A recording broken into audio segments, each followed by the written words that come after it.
سفیر بھائی، میں آپ کو اپنے دوست سے ملوانا بھول گیا۔ یہ میرا پیارا طوطا ہے جو خوب باتیں کرتا ہے۔ سفیر بھائی نے تعجب سے طوطے کو دیکھا جو مسلسل بول رہا تھا۔ اچانک عثمان نے سوچا کہ کیوں نہ وہ سفیر بھائی کے طوطے کی اصلیت بتا دے، اس طرح یہ ملک جرائم سے پاک اور بے مثال بن جائے گا۔ سفیر بھائی بھی سنگ دل نہیں ہیں کہ مجھے اور میرے مٹھو کو مار دیں گے۔ آخر کچھ سوچنے کے بعد عثمان نے ان سے رازداری کا وعدہ لے کر حقیقت بتا دی۔ سفیر بھائی کو یقین نہیں آیا، پھر بھی انہوں نے کہا وہ آزما کر دیکھ لیں گے اور کسی کو نہیں بتائیں گے۔ عثمان نے وہ طوطا سفیر بھائی کو اس وعدے کے ساتھ دے دیا کہ وہ اس کی ہر طرح حفاظت کریں گے۔ اگلے ہفتے عثمان نے سفیر بھائی سے ملاقات کی اور طوطے کو واپس مانگا۔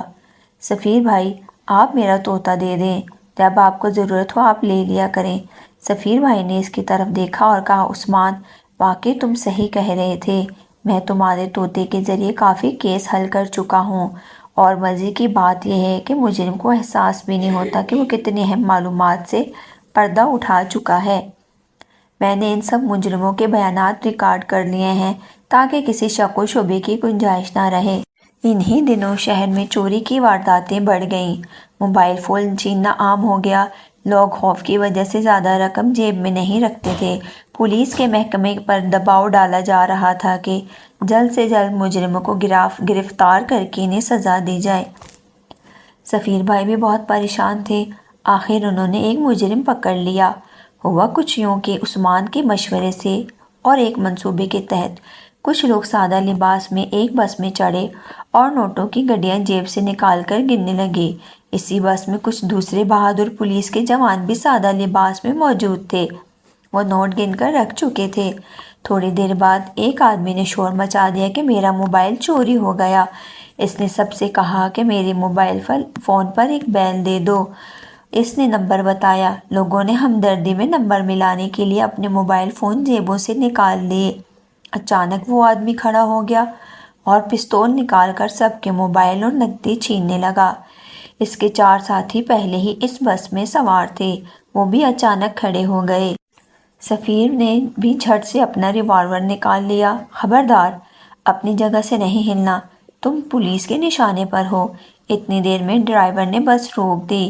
وہ ڈاکو بدحواس ہو کر گیٹ کی طرف بھاگے، مگر وہاں سادہ لباس میں پولیس والے پہلے ہی موجود تھے۔ سپاہیوں نے انہیں گرفتار کر لیا۔ یوں انسپکٹر سفیر نے ان کے گروہ کے اہم افراد کو پکڑ لیا۔ بعد میں مجرم نے طوطے کی وجہ سے سب کچھ اگل دیا، اپنا نام، اڈے کا پتہ اور کئی وارداتیں بھی جو اس نے دوسرے ساتھیوں کے ساتھ مل کر کی تھیں۔ کتنے ہی غریب لوگ اس کے ہاتھوں نقصان اٹھا چکے تھے۔ انسپکٹر سفیر نے اپنے ماتحتوں کے ساتھ مل کر ان کے ٹھکانوں پر چھاپے مارے۔ وہاں سے بڑی تعداد میں لوٹی ہوئی رقم، موبائل فون، زیورات وغیرہ برآمد ہوئے۔ حکومت نے انسپکٹر سفیر کو نقد انعام دیا۔ ہر جگہ ان کی شہرت ہو گئی۔ ان کی فرض شناسی، ایمانداری دیکھ کر کتنے ہی نوجوان متاثر ہو گئے اور ان جیسا بننے کی کوشش کرنے لگے۔ شام کو وہ عثمان کے گھر آئے اور عثمان سے بولے، عثمان، یہ سب تمہاری وجہ سے ہوا ہے۔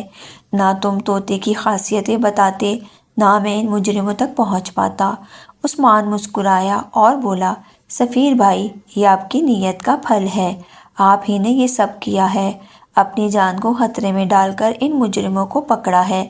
میں کیا، سبھی آپ کو خراج تحسین پیش کر رہے ہیں، تو کیا خیال ہے، طوطا واپس چاہیے یا ملک کی خدمت کے لیے پیش کرو گے؟ سفیر بھائی کے پوچھنے پر عثمان نے کچھ لمحے سوچا، پھر کہنے لگا، شاید اللہ نے یہ طوطا اسی لیے دیا ہے تاکہ میں اس کے ذریعے ملک کے کام آ سکوں۔ سفیر بھائی خوش ہو کر طوطا اپنے ساتھ لے گئے۔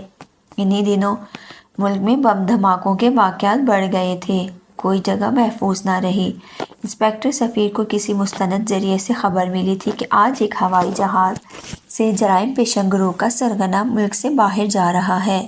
انسپکٹر سفیر نے ایئرپورٹ سے ایک شخص کو حراست میں لے لیا تھا جو مشکوک حرکتیں کرتا ہوا پکڑا گیا تھا۔ اس شخص کو فلائٹ کے بارے میں مکمل معلومات تھیں۔ انسپکٹر سفیر نے طوطے کو اس شخص کے سامنے بٹھا دیا۔ کچھ ہی دیر بعد ساری معلومات حاصل ہو گئیں۔ اسی دوران مجرموں میں سے کسی نے یہ خبر اڑا دی کہ عمارت میں بم ہے۔ اس افواہ سے ایئرپورٹ میں بھگدڑ مچ گئی۔ مجرم اس بھگدڑ کا فائدہ اٹھاتے ہوئے فرار ہو رہے تھے۔ افواہ کی اطلاع پولیس رینجرز کے بھاری نفری پہنچ گئی۔ انسپکٹر نے اپنی جان کی پرواہ نہ کرتے ہوئے بھاگتے مجرموں کو پکڑ لیا۔ اس اچانک صورتحال سے مجرم بدحواس ہو گئے اور ہتھیار ڈال دیے۔ دوسرے روز اخبارات انسپکٹر سفیر کے کارناموں سے بھرے پڑے تھے۔ ٹی وی پر ان کے بارے میں خبر آ رہی تھی کہ ملک کے جانب باز انسپکٹر سفیر نے اپنی جان کی پرواہ نہ کرتے ہوئے ملک کے بڑے مجرموں کو ختم کر دیا۔